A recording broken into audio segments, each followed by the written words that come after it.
జిల్లా గుడివాడలో అక్కినేని విగ్రహ ఆవిష్కరణ తర్వాత నాగార్జున మీడియాతో మాట్లాడుతున్నారు. లైవ్ చూద్దాం.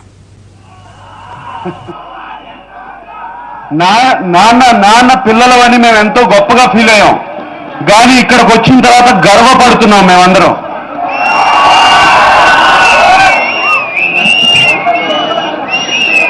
ఆయన 4వ తరగతి వరకే చదువుకున్నారు, కానీ ఆయన తర్వాత 4 తరాలు చదువుకునేటట్టు ఒక ఇన్స్టిట్యూట్ కి అండగా నిలబడినందుకు మేమంతా ఎంతో గర్వపడుతున్నాం.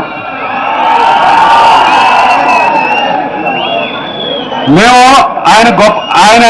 ఆయన పేరు చెడగొట్టకుండా జాగ్రత్తగా ఉంటమే మాకు తెలుసు, కానీ మీరందరూ విద్యార్థులందరూ ఆయన పేరు చాలా పైకి తీసుకెళ్ళొచ్చు, ఎక్కడెక్కడికో తీసుకెళ్ళొచ్చు. అదంతా మీ చేతుల్లో ఉంది.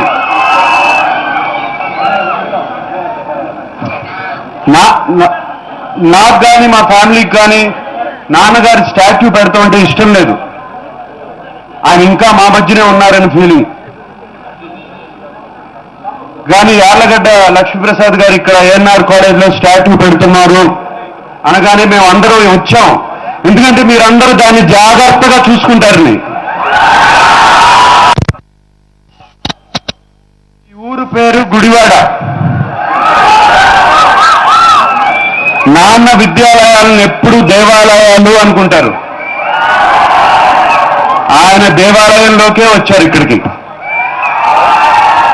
ఎక్కడి నుంచి బయలుదేరారో నాన్న చివరికి అక్కడికే వచ్చారు.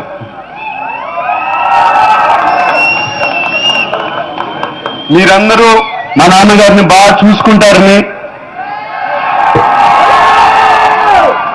అలాగే ఎప్పుడు ఆయన ఆశీస్సులు మీ మీద, నా మీద, అందరి మీద, ఎప్పుడు అందరి మీద ఉంటాయి. ANR lives on forever. Thank you.